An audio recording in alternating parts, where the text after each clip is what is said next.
Friends, welcome to your own channel civils तैयारी। आज की कॉम्प्रिहेंसिव न्यूज़ एनालिसिस में आप सबका स्वागत है। कॉम्प्रिहेंसिव न्यूज़ एनालिसिस शुरू करने से पहले आज के डेली आंसर राइटिंग चैलेंज के क्वेश्चंस को देखेंगे। पहला क्वेश्चन जो आज हमें देखना है जो वो जीएस पेपर 3 से है। क्वेश्चन कहता है, मनरेगा has been very important scheme that has played a crucial role in rural employment landscape. Evaluate Manrega and also examine the areas of improvement to make it pandemic proof। ये GS paper 2 में भी आ सकता है, आपका government schemes वाले area में, governance वाले area में भी आ सकता है, और अगर ये जो है इकोनॉमिक्स वाले एरिया में भी आ सकता है। तो दोनों पेपर्स के लिए ये इम्पॉर्टेंट है। क्वेश्चन कहता है कि मनरेगा एक बहुत महत्वपूर्ण योजना रही है जिसने ग्रामीण रोजगार परिदृश्य में एक महत्वपूर्ण भूमिका निभाई है। मनरेगा का मूल्यांकन करें और इसे महामारी प्रूफ बनाने के लिए सुधार के क्षेत्रों की भी जांच करें। क्वेश्चन नंबर 2 आपका जीएस पेपर 2 से है, आईआर का इश्यू है आपका। क्वेश्चन कहता है, quiet diplomacy coupled with strong military posturing is better way to deal with LAC disputes while public rhetoric and war with words can exaggerate the conflict। Comment, मजबूत सैन्य मुद्रा के साथ युग्मित शांत कूटनीति एलएसी विवादों से निपटने का बेहतर तरीका है, जबकि सार्वजनिक बयानबाजी और शब्दों के साथ युद्ध संघर्ष को बढ़ा सकता है। इस पर टिप्पणी करें। तो दोनों क्वेश्चंस आपके काफ़ी इंपॉर्टेंट हैं। तो चलिए आज इनको हम आर्टिकल्स के थ्रू देखेंगे। क्वेश्चन नंबर 1 सॉल्व करने के लिए ओआरएफ की एक आर्टिकल को देखेंगे, और क्वेश्चन नंबर 2 सॉल्व करने के लिए द हिंदू का एक आर्टिकल है, उसको हम देखेंगे। तो चलिए आज का डिस्कशन शुरू करते हैं। तो ये आर्टिकल हमारा है मेकिंग मनरेगा पैंडमिक प्रूफ। इसमें बहुत अच्छा इंट्रोडक्शन दिया हुआ है जिसको हम डायरेक्टली यूज़ कर सकते हैं।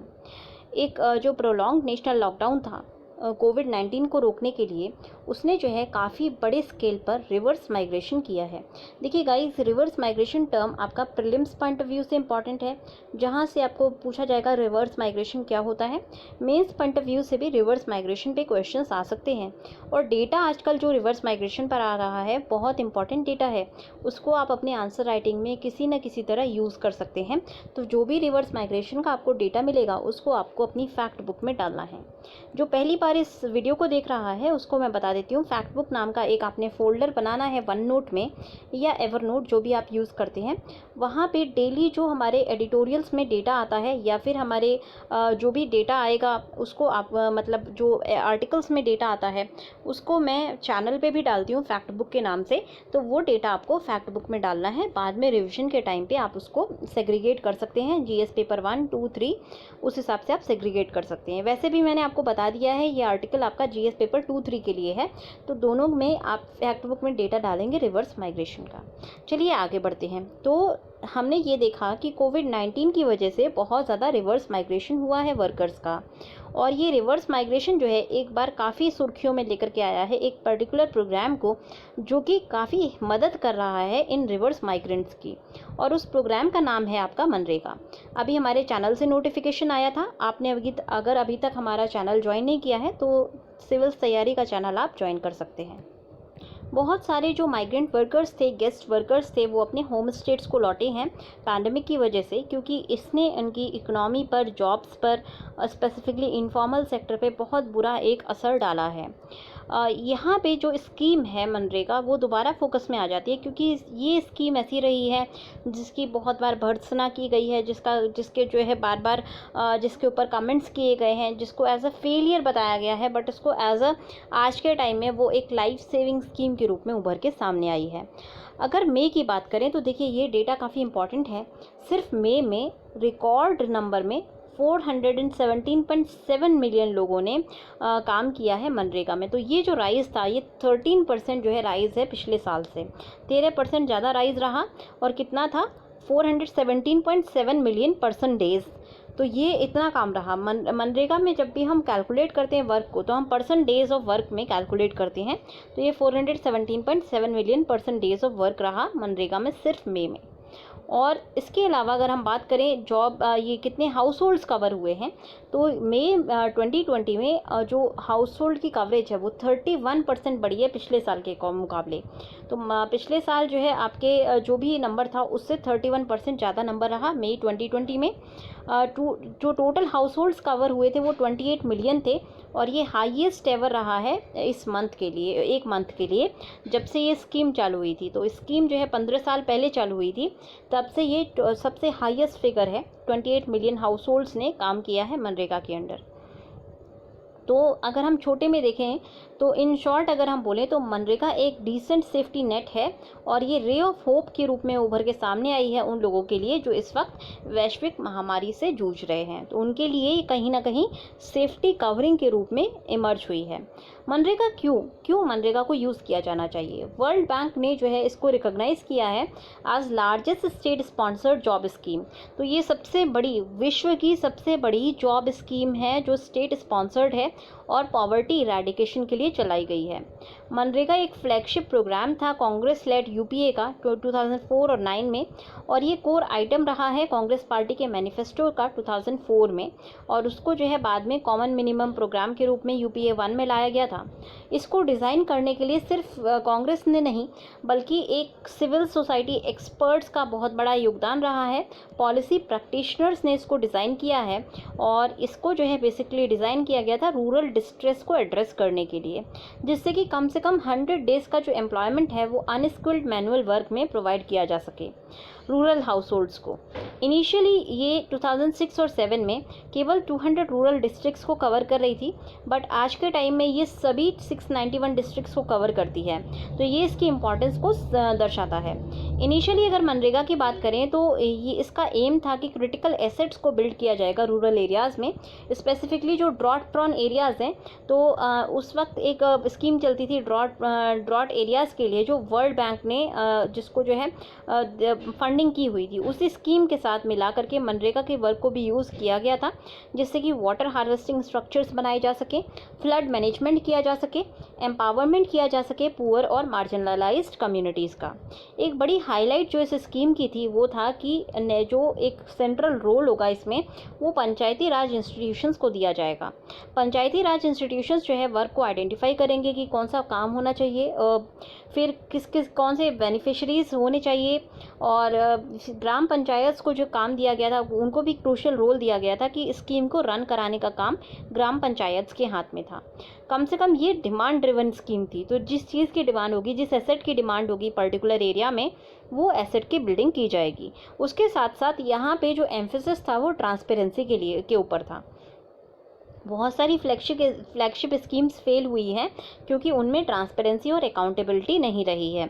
मनरेगा को स्पेशली इसलिए डिज़ाइन किया गया था, सारी चीज़ें सोच समझ के डिज़ाइन किया गया था, और जो भी इंफॉर्मेशन थी वो पब्लिक करने के लिए, मतलब जो सारी इन्फॉर्मेशन जैसे कि बेनिफिशरीज़ का सिलेक्शन कैसे हो रहा है, वेज पेमेंट्स कैसे हो रहा है, ये सारी इन्फॉर्मेशन जो है पब्लिक के डोमेन में अवेलेबल होगी। इस तरह से ये स्कीम डिज़ाइन की गई थी जिससे कि ट्रांसपेरेंसी आ सके और स्कीम अच्छे से फंक्शन कर सके, क्योंकि पंचायती राज लेवल पे जो स्कीम्स होती हैं वो फेल कर जाती है। बहुत सारी स्कीम फेल हुई हैं बिकॉज उनमें जो है ट्रांसपेरेंसी का लैक रहता है।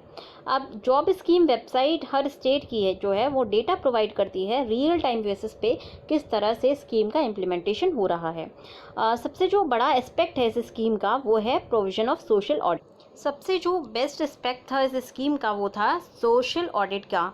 ये 2 बार होता है एक साल में, जहाँ पे जो लोग और जो बेनिफिशरीज़ हैं वो इस प्रोग्राम को ऑडिट करते हैं, और जो रोबस्ट अकाउंटेबिलिटी स्ट्रक्चर है प्रोग्राम का उसको कंटिन्यूसली इम्प्रूव किया जा रहा है, इनोवेट किया जा रहा है इम्प्लीमेंटिंग स्टेट्स के द्वारा।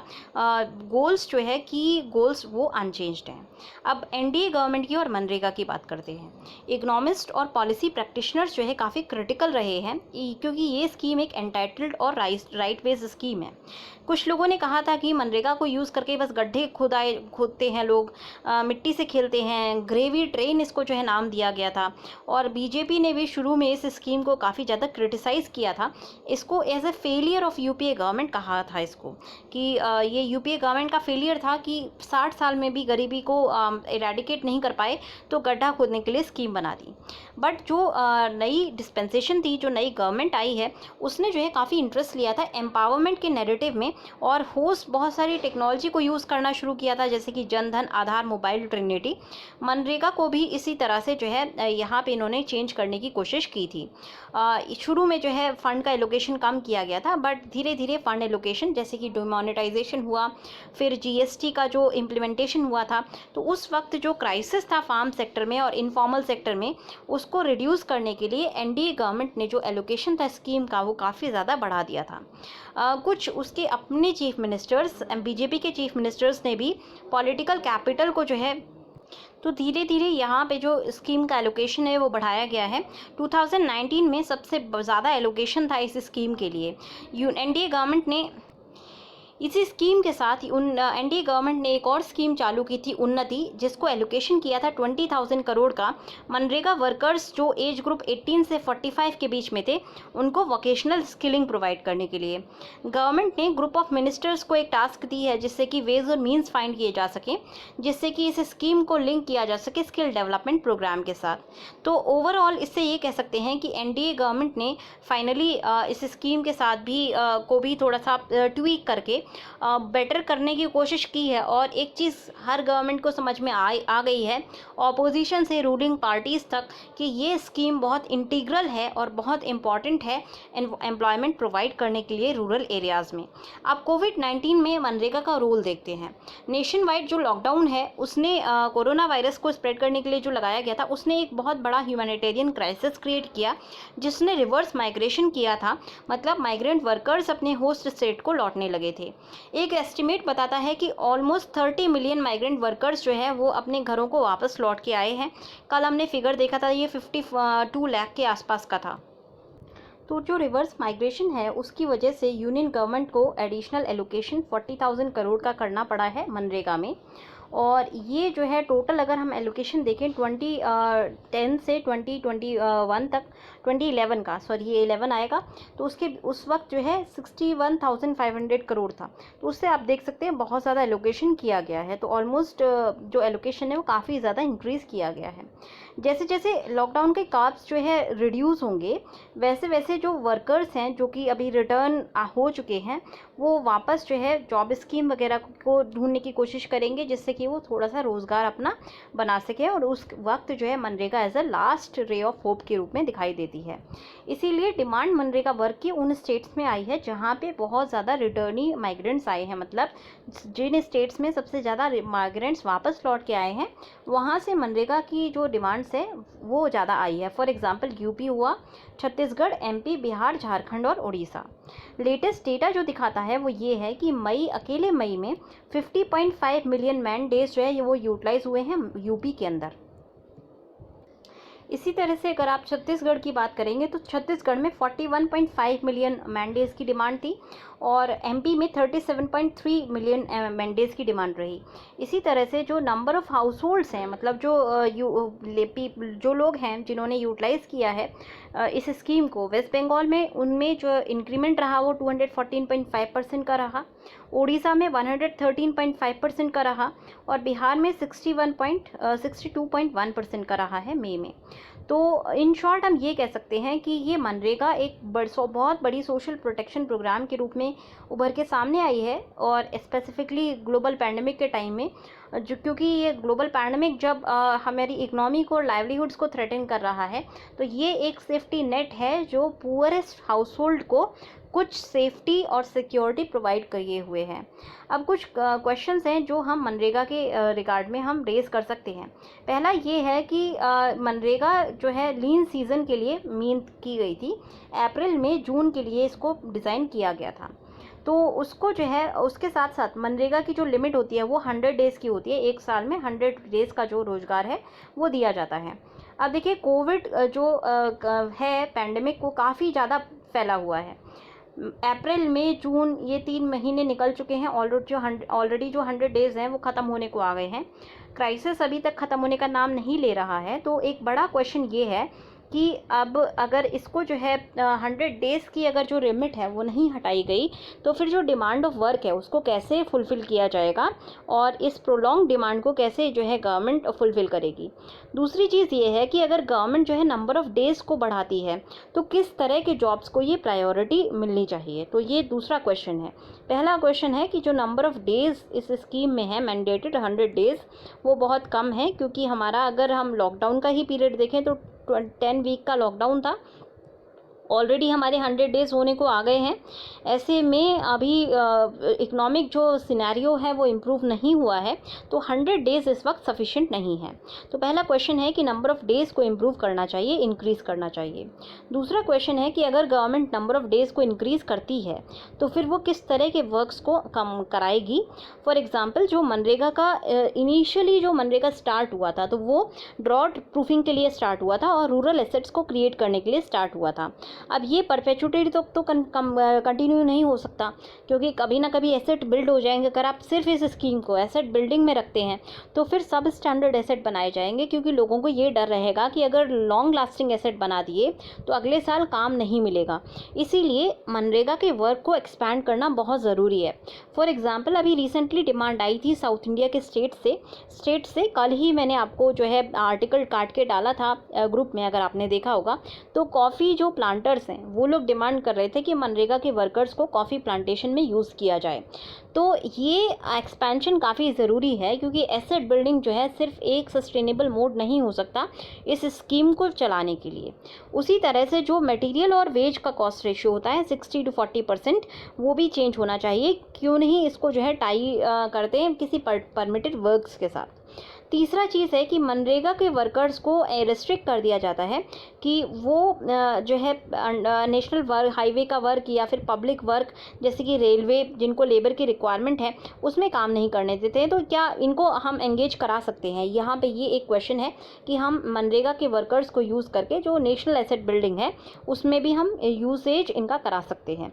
फिर मनरेगा को क्या हम प्राइवेट एग्रीकल्चर वर्क्स में यूज़ कर सकते हैं? ये एक क्वेश्चन है, क्योंकि अभी जैसे कॉफ़ी प्लांटेशन हो गए, टी प्लांटेशंस हो गए, वहाँ लेबर की काफ़ी शॉर्टेज है इस वक्त, जो है प्राइवेट लेबर की काफ़ी शॉर्टेज है एग्रीकल्चरल एरियाज़ में, और मनरेगा में जो है एक एक्सेस सप्लाई हो रखी है लेबर की। तो क्या इस लेबर को वहाँ नहीं यूज़ कर सकते? ये क्वेश्चंस हैं जो बहुत स्टेट्स पूछ रहे हैं, बहुत सारे फार्म ऑर्गेनाइजेशंस भी पूछ रहे हैं इस वक्त। तो ये एड्रेस करना इनको ज़रूरी है। ये एक चीज़ें हैं जिनको हमें एड्रेस करना ज़रूरी है। इससे हमारी जो है इनपुट कॉस्ट कम हो जाएगी, कल्टिवेशन की कैपेसिटी इन्हेंस होगी लेबर की, साथ साथ जो एग्रीकल्चरल डिस्ट्रेस वाली क्वेश्चन है वो भी सॉल्व हो सकता है।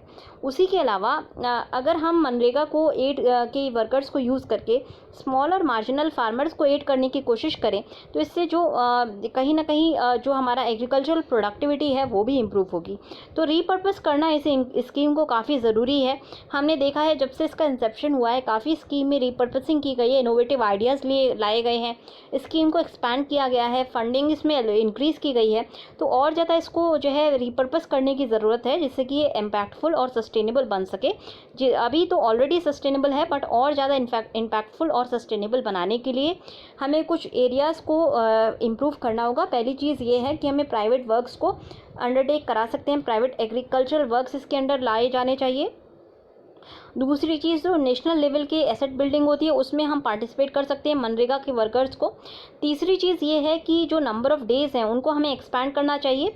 कहीं ना कहीं अगर इसको हम धीरे धीरे एक्सपैंड करके ऑल राउंड अगर स्कीम को बना देते हैं तो काफ़ी बड़ा एक सेफ्टी नेट होगा, और जो माइग्रेंट की प्रॉब्लम है वो काफ़ी हद तक सॉल्व हो सकती है। इंटरनल माइग्रेशन की जो एक बहुत बड़ी समस्या है वो काफ़ी बड़े स्केल पर सॉल्व हो सकती है अगर हम मनरेगा को एक्सपैंड करें स्लोली और ग्रेजुअली। तो ये कुछ एरियाज़ हैं जिनमें हमें इम्प्रूवमेंट की ज़रूरत है। नेक्स्ट आर्टिकल हमें देखना है a case for quite diplomacy.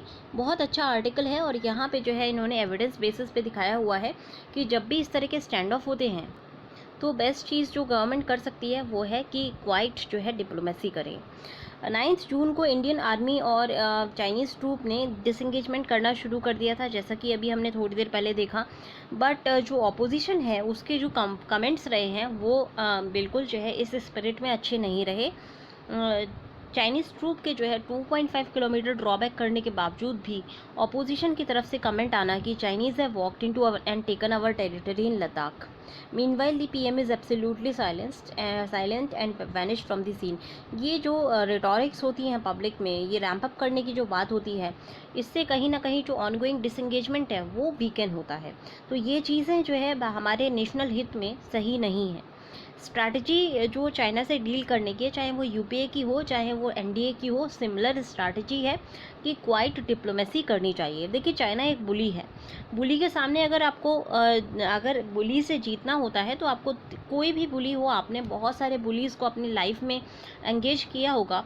और एक स्ट्रैटेजी होती है बुलीज़ की कि अगर बुलीज़ को आपको जो है नीचे करना है, बुलीज़ को के सामने स्टैंड अप करना है, पहली चीज़ तो आपको झुकना नहीं है।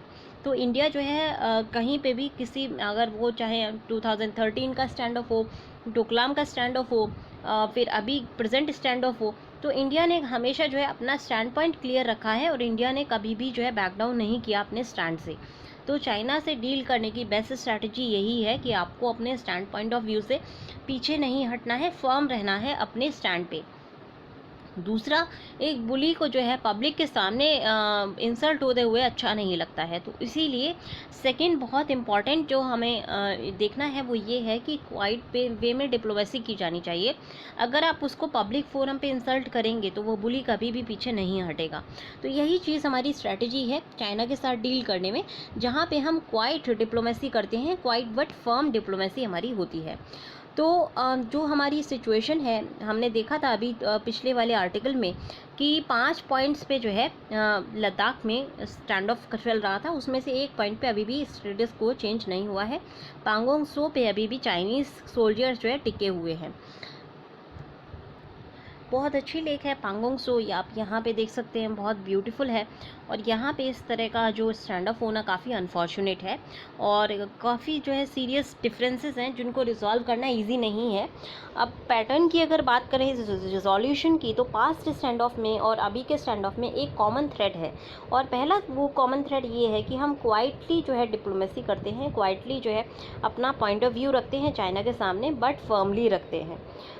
यूपीए गवर्नमेंट हो चाहे एनडीए गवर्नमेंट हो, दोनों ने सेम अप्रोच जो है यूज़ की थी। स्ट्रॉन्ग मिलिट्री पोस्चरिंग करते हैं, बट साथ साथ हम जो है क्वाइट डिप्लोमेसी करते हैं। तो डिप्लोमेसी से जो है एक वे आउट मिल जाता है कंट्रीज़ को अपने डिसंगेजमेंट करने का, क्योंकि सबको अपना जो है नेशनल फ्रंट पे भी फेस सेव करना होता है। तो अगर आप स्ट्रॉन्ग पोस्चरिंग करेंगे, अगर आप रिटॉरिक्स को बढ़ाएंगे, तो उससे क्या होता है कि जो पोजीशन है ग्राउंड पे वो वर्सन हो जाती है। इसीलिए बेस्ट स्ट्रैटेजी होती है कि आप स्ट्रांगली और अपना मिलिट्री पोस्चरिंग कीजिए, बट क्वाइटली जो है डिप्लोमेसी कीजिए। देखिए 2013 का हम देखते हैं, जो एक स्टैंड ऑफ हुआ था इंडिया का और चाइना का देप्सांग में, देप्सांग प्लेन्स में, वहाँ पे भी पांगोंग सो की तरह चाइनीज़ ने अपने टेंट्स खड़े कर लिए थे। उस वक्त जो है यूपीए की गवर्नमेंट थी और उसको बहुत ज़्यादा फायर में रखा गया था। अपोजिशन ने बहुत ज़्यादा बोला था कि आप बहुत वीक हैं और चाइना के सामने झुक गए हैं। उस वक्त के national security adviser Shivshankar Menon थे। उन्होंने एक्सप्लेन किया था रिसेंटली कि स्टैंड ऑफ कैसे रिजॉल्व हुआ था।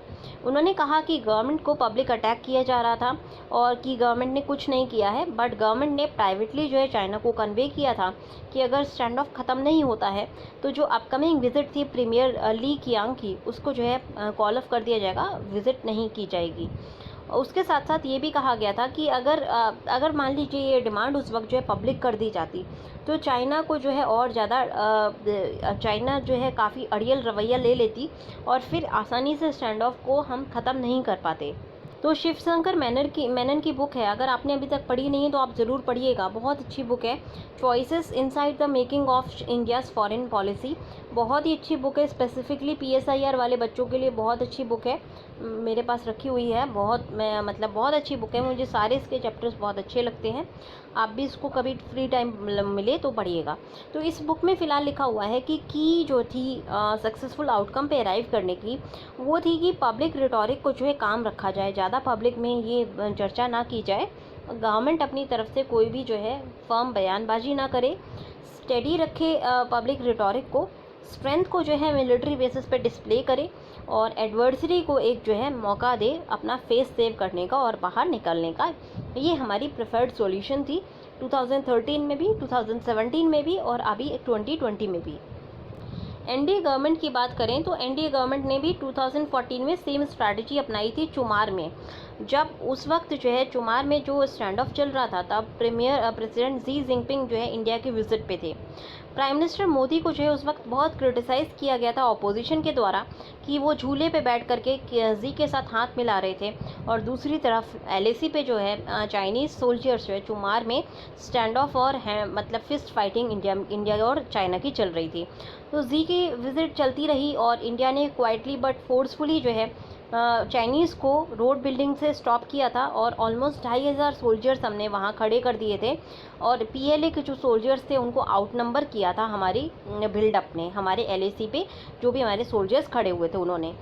पीएलए ने विड्रॉ कर लिया और नॉर्दर्न आर्मी के जो कमांडर थे उस वक्त लेफ्टिनेंट जनरल डीएस हुडा, जो अब रिटायर हो चुके हैं, उन्होंने रिसेंटली एक्सप्लेन किया कि दोनों साइड ने डिसएंगेजमेंट करने के लिए एक मॉरेटोरियम फॉलो किया था कि एक दूसरे के एरियाज़ में जो कंटेस्टेड एरियाज़ हैं वहाँ पे दोनों लोग जो है वो कर सकें, पेट्रोलिंग कर सकें और उसको जो है कुछ मंथ तक ऑब्जर्व किया गया था। बाद में स्टेटस को जो है मेंटेन कर लिया गया। अगर गवर्नमेंट उस वक्त पब्लिकली अनाउंस कर देती कि 2014 में कि वो मॉरेटोरियम को फॉलो कर रही थी पेट्रोलियम के लिए, तो शायद जो टेंशन्स हैं वो और ज़्यादा अप्रोर में कन्वर्ट हो जाती और बहुत ज़्यादा जो है सिचुएशन ख़राब हो जाती। अल्टीमेटली दोनों केसेस में जो है ऑब्जेक्टिव हमारा अचीव हो गया था। चाइना को जो है फर्म रेजिस्टेंस फेस करनी पड़ी थी और उसको जो है प्रिवेंट किया गया था स्टेटस को अपने यूनिलेटरली चेंज करने से। सिमिलर एक इंसिडेंस हुआ था 2017 में, जहाँ पे गवर्नमेंट को बहुत ज़्यादा जो है क्रिटिसिज्म किया गया था 72 डेज़ का जो हमारा स्टैंड ऑफ था डोकलाम पे। तो यहाँ पे बहुत जो है थ्रेट्स दी गई थी बीजिंग की तरफ से। इंडिया के ट्रूप्स ने भूटान को क्रॉस करके भूटान में जो है चले गए थे, बिल्डअप कर लिया था, काफ़ी ज़्यादा हमारे ट्रूप्स जो है भूटान टेरिटरी में गए थे, जिससे कि चाइना को जो है रोड कंस्ट्रक्ट करने से रोका जा सके उस टेरिटरी पर जो इंडिया जो है भूटानी टेरिटरी के रूप में देखता है और चाइना उसको क्लेम करता है। अब अगर चाइना वहाँ पे रोड बना देता तो इंडिया का आर्ग्यूमेंट था कि चाइना यूनिलेटरली जो इंडिया भूटान चाइना ट्राइजंक्शन है वहाँ पे स्टेटस को चेंज कर रहा है। बीजिंग ने डिमांड किया था कि इंडिया जो है अनकंडीशनली विड्रॉ करे भूटान से, और जब दोनों साइड फाइनली डिसएंगेज हुई थी तो दोनों ने में से किसी ने भी क्या टर्म्स है डिसएंगेजमेंट के ये रिवील नहीं किए थे। बाद में पता चला था कि डील में ये हुआ था कि इंडिया पहले विड्रॉ करेगा, फिर चाइना जो है कंस्ट्रक्शन को स्टॉप करेगा और स्टेटस को जो है मेंटेन किया जाएगा, फेस ऑफ साइट पर रिस्टोर किया गया था। तो पॉलिटिक्स जो बॉर्डर स्टैंड ऑफ पे होती है वो एक नई चीज़ नहीं है, हर बार पॉलिटिक्स होती है। बट एक ये चीज़ इम्पॉर्टेंट है कि हमें अगर हम देखें कि 1960 से देखें तो इंटेंस पब्लिक डिबेट्स होती हैं जब भी कोई चाइना और इंडिया को लेकर के स्टैंड ऑफ होता है। अपोजिशन और मीडिया सही रूप में जो है गवर्नमेंट की क्वेश्चनिंग करता है, क्योंकि इनका रोल है गवर्नमेंट को क्वेश्चनिंग करना और गवर्नमेंट से सवाल जवाबदेही करना। अब ना तो अपोजिशन ना ही मीडिया अपनी जॉब कर रहा होता अगर वो क्वेश्चनिंग नहीं करता गवर्नमेंट से। तो अगर क्वेश्चंस जो है पिछले 1 महीने में नहीं पूछे गए होते तो शायद हमें पता भी नहीं चलता कि एलएसी पे क्या, कहाँ पे कितना स्टैंड ऑफ है, कितने सोल्जर्स आ गए हैं, क्या पोजीशंस हैं, ये चीज़ सबके सामने नहीं आती। तो क्वेश्चनिंग करना जो है ऑपोजिशन का और मीडिया का काम होता है, पर पब्लिक रिटॉरिक्स को जो है अप करना, ये जो है इससे जो स्टैंड ऑफ की वो होता है, रेजोल्यूशन होता है, वो कम हो जाता है। क्वेश्चनिंग करिए, रिटॉरिक्स को आप बिल्डअप नहीं करिए, यहाँ पर ये इंपॉर्टेंट है। तो गवर्नमेंट को क्या करना चाहिए, गवर्नमेंट को किस तरह से जो है अपनी पब्लिक को और मीडिया को लूप में रखना चाहिए। पहली चीज़ ये है कि ऑपोजिशन को इन्फॉर्म किया जाना चाहिए अगर इस तरह की कोई भी सिचुएशन होती है, क्योंकि देखिए ऑपोजिशन बेस्ड ऑपोजिशन पार्टी हो या रूलिंग पार्टी हो, दोनों हमारी कंट्री के जो है टायर्स हैं, 2 टायर्स हैं हमारी डेमोक्रेसी के। दोनों का काम होता है एक साथ ले करके कोई भी अगर नेशनल सिक्योरिटी है तो दोनों ऑपोजिशन और हमारी जो रूलिंग पार्टी है साथ में चलते हुए एक पब्लिक जो परसेप्शन है वो बिल्ड करना होता है। तो दोनों को ऑपोजिशन को इन्फॉर्म किया जाना चाहिए कि क्या हो रहा है जो कि नहीं किया गया था। दूसरी चीज़, मीडिया के साथ प्रोएक्टिवली एंगेज करना चाहिए। अगर ये एंगेजमेंट चाहे लो की भी हो, जैसे कि 9 जून को हुआ था, लो की एंगेजमेंट किया गया था उसके साथ, मीडिया के साथ, जिससे कि मीडिया में जो वॉर ऑफ वर्ड्स है वो ना फैले। मीडिया को जो है मज़ल नहीं करना चाहिए। इंडिया जो है चाइना नहीं है। गवर्नमेंट के अपने इंटरेस्ट में है कि वो सही से जो भी रिपोर्टिंग हो रही है वो वेल इन्फॉर्म्ड रिपोर्टिंग हो, जिससे कि पब्लिक के मन में एंग्जाइटी, फियर और जो स्पेकुलेशन है वो क्रिएट ना हो, एग्जैगरेशन ना हो। इसीलिए गवर्नमेंट को गवर्नमेंट के फेवर में ही होगा अगर वो सही से मीडिया में इंफॉर्मेशन देती है और प्रेस कॉन्फ्रेंसेस करके जो भी ऑफिशियल स्टैंड पॉइंट है उसको कन्वे करती है। उसके साथ साथ पब्लिक डिबेट्स जो हैं वहाँ पे सारी जो डिस्कशंस होते हैं हर बॉर्डर के स्टैंड ऑफ के, वो करना की इतनी ज़्यादा नीड नहीं है, क्योंकि इससे हम जो है टेंशन्स को ही फ्लेम करते हैं। दोनों साइड्स को जब डिसंगेज कर रही हूँ तो थोड़ा सा रूम ऑफ डिसंगेजमेंट होना चाहिए पब्लिक फेस सेव करने के लिए। ब्रॉडर ऑब्जेक्टिव ये होना चाहिए कि पॉलिटिकल डिबेट्स में जो एक्चुअल इशू है वो ना खो जाए। ऑब्जेक्टिव हमारा हमेशा सर्वोपरि इंडिया की सिक्योरिटी होना चाहिए और इंडिया की सिक्योरिटी को प्रोटेक्शन होना चाहिए। स्टेटस को जो है बॉर्डर पर वो जो है चेंज बाय फोर्स नहीं होता है, नहीं किया जाना चाहिए और ना ही हो सकता है। इंसिडेंसेस ने पास्ट में भी दिखाया है कि जो स्टेटस अगर कोई डिसंगेजमेंट होता है तो वो डिप्लोमेसी से डिसंगेजमेंट होता है बाय शो ऑफ फोर्स का जो शो है वो हमारी डिप्लोमेसी को कहीं ना कहीं कॉम्प्लीमेंट करता है, बट अकेले हमारी स्ट्रॉन्ग मिलिट्री प्रेजेंस से डिसंगेजमेंट जो है ख़त्म नहीं होगा, बल्कि फ्यूलिंग अप हो सकती है और कॉन्फ्लिक्ट बहुत जल्दी जो है एस्केलेट हो सकती हैं। इसीलिए डिप्लोमेसी बहुत ज़रूरी है और क्वाइट डिप्लोमेसी ज़रूरी है। मिलिट्री रिजॉल्व हमारा स्ट्रॉन्ग होना चाहिए जिससे कि किसी भी तरह का कोई भी चाइनीज़ मिसएडवेंचर जो है स्टॉप किया जा सके। और इसके लिए हमें पब्लिक के सामने भी एक जो रिटॉरिक्स है वो अब नहीं करने चाहिए, क्योंकि अगर हम ऐसा करते हैं तो कहीं ना कहीं जो एक माहौल बन जाता है कंट्री में या बाहर, जो हमारा परसेप्शन बनता है वो एग्रेसिव पोस्चरिंग हो जाती है, जिससे कि ये जो भी स्टैंड ऑफ होता है उसको रिजॉल्व करने में बहुत प्रॉब्लम्स होती हैं, डिप्लोमेटिकली प्रॉब्लम्स आ जाती हैं। इसीलिए बेस्ट स्ट्रैटेजी होती है कि quite diplomacy but strong military posturing कीजिए, जिससे कि आप आसानी से डिसंगेजमेंट कर सकें। यही बेस्ट स्ट्रैटेजी है जो चाइना के साथ वर्क करती है और जो चाइना के साथ वर्क किया है जिसके हम एम्पल एग्जांपल्स दे सकते हैं 2013 से लेकर के अभी तक। तो आना है बैक फ्रॉम ब्रिंक। तो देखिए, मिसट्रस्ट है दोनों साइड में एलएसी के आर पार, और इसको जो है ओवरकम किया जा सकता है अच्छी कम्युनिकेशन से। एग्रीमेंट हुआ कुछ जून 6 को इंडिया और चाइना के बीच में, जिससे कि पार्शियल डिसंगेजमेंट हुआ है ट्रूप्स का दोनों साइड, और दोनों साइड्स जो है एलएसी से 2.5 किलोमीटर दूर पीछे हट गई हैं। तो ये एक सही डायरेक्शन में पहला स्टेप है, बट ये सिर्फ पहला स्टेप है। दोनों साइड्स जो है उनको बहुत एक लंबा रास्ता तय करना होगा अगेन स्टेटस को पे पहुंचने के लिए। जैसा पहले था वहां तक पहुंचने के लिए अभी रोड लंबा है, बट हाँ ये एक स्टेप है सही डायरेक्शन में, जो कि एक टाइमली मैनर में ली गई है दोनों के द्वारा।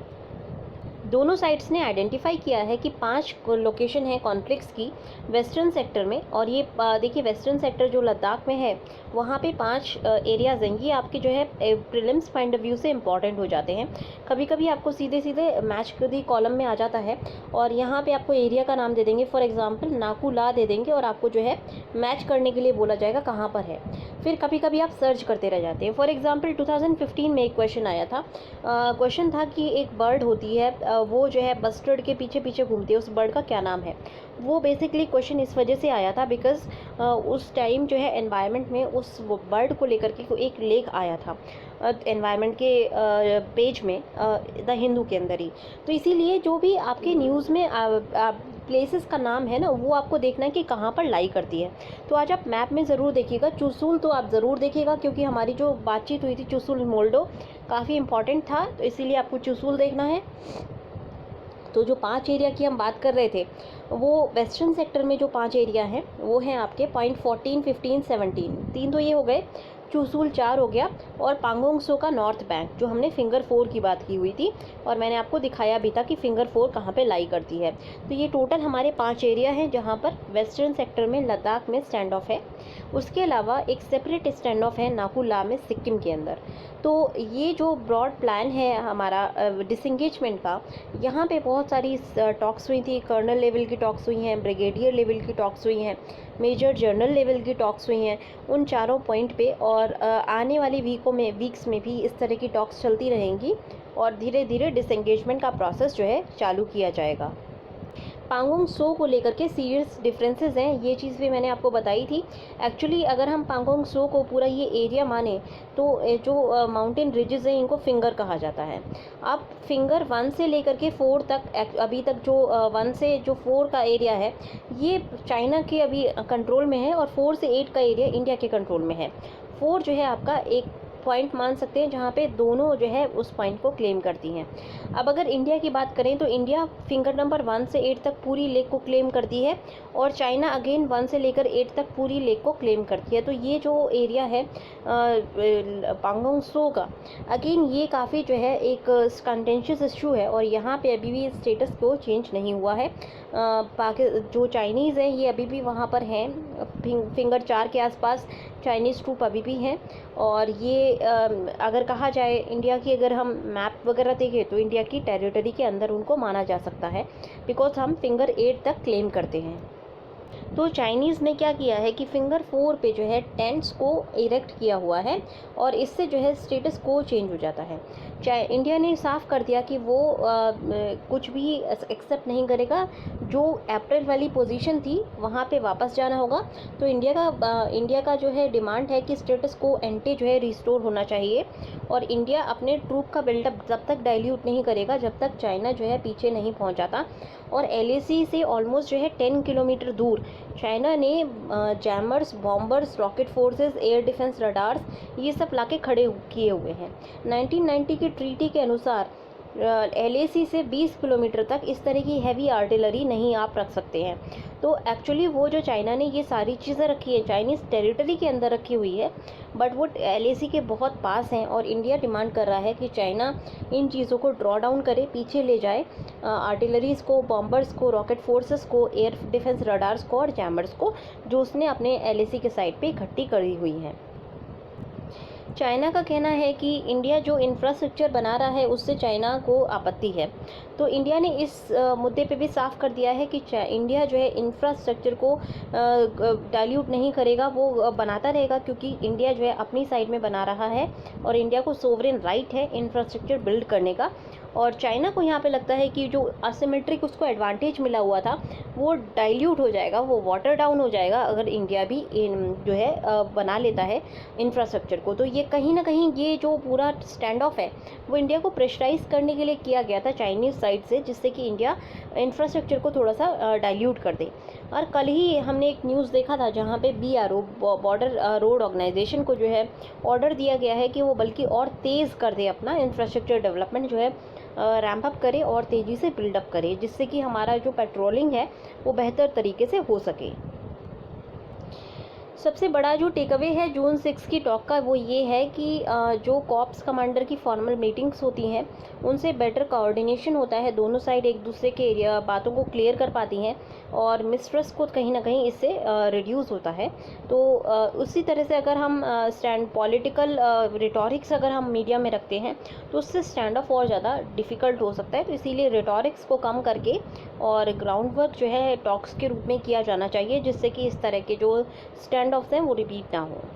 अब नेक्स्ट आर्टिकल हमें देखना है ए बेटर रेट। तो आपने एक न्यूज़ पढ़ा होगा, थोड़ा सा एक पॉजिटिव न्यूज़ था, जहाँ पे इंडिया का जो रिकवरी रेट है, रिकवरी के नंबर हैं, वो हमारे जो एक्टिव केसेस हैं उससे ज़्यादा हैं। तो थर्सडे को अगर हम देखेंगे 1,46,716 लोग जो है रिकवर कर गए हैं कोविड से, और 1,42,697 अभी एक्टिव केसेस हैं।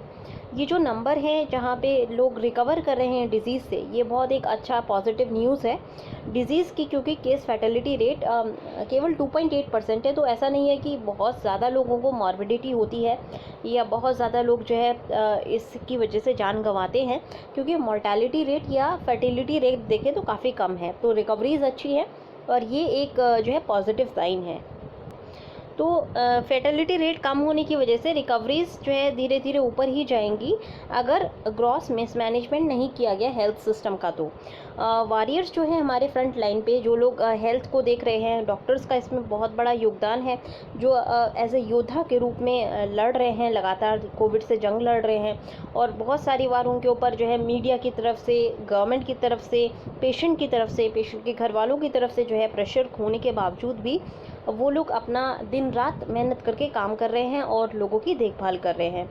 तो देखिए यहाँ पे अगर ऐसा होता है कि इंडियन गवर्नमेंट को जो डिस्चार्ज पॉलिसी है वो रिवाइज़ करनी चाहिए, जैसे कि बाकी नेशंस ने किया है। एक पेशेंट को जो है नेगेटिव ट्वाइस नहीं होना चाहिए एक 24 घंटे के इंटरवल में। अभी क्या है कि डिस्चार्ज तब करते हैं जब एक पेशेंट 2 बार जो है नेगेटिव टेस्ट करता है। तो अगर बाकी नेशंस में क्या है कि अगर किसी ने सिम्टम नहीं शो किए 3 दिन तक तो उनको घर जाने दिया जाता है। तो इससे क्या होता है कि जो एक प्रेशर है बेड्स का वो थोड़ा सा रिड्यूस हो जाता है। और बाकी नेशंस में ये है कि जो क्रिटिकल केयर वाले पेशेंट्स हैं उनको अगर एक बार नेगेटिव टेस्ट आता है तो उनको डिस्चार्ज कर दिया जाता है। तो डिस्चार्ज के बाद जो है होम आइसोलेशन किया जाता है 7 दिन के लिए या 12 दिन, चौथे दिन के लिए कर सकते हैं। और रेस्ट्रिक्शंस रहती है मूवमेंट के लिए घर के बाहर। तो कर्व की जो नेचुरल पाथ है वो अपवर्ड्स ही रहेगी और कुछ डिज़ास्टर्स कॉन्सिक्वेंसेस हो सकते हैं अगर हमने मिसमैनेजमेंट किया अपने हेल्थ सिस्टम का स्पेसिफिकली, क्योंकि नंबर ऑफ़ केसेस बढ़ते जा रहे हैं।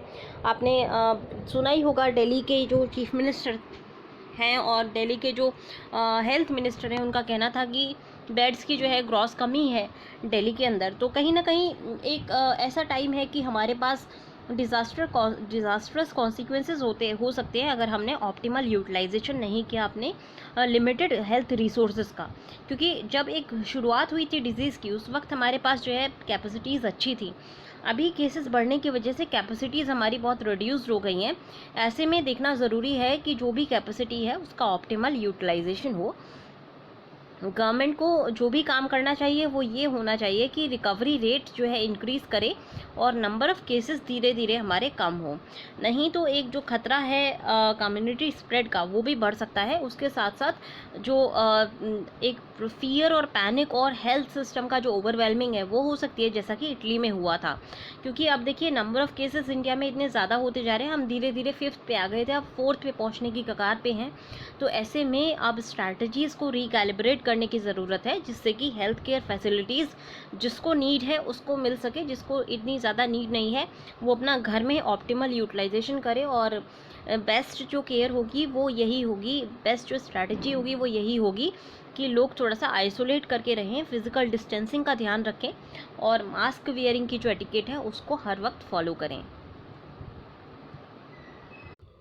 तो आज के डिस्कशन में इतना ही। अगर आपको पसंद आया हो तो लाइक करना ना भूलें। Thanks a lot and have a good day. और अपने आंसर्स भेजने के लिए आप हमें ईमेल कर सकते हैं help.civilstayari@gmail.com।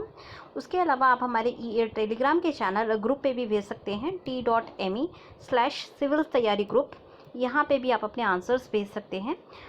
इसके अलावा आप हमारी चैनल को ज्वाइन कर सकते हैं t.me/civilstayari। तो take care and have a good day.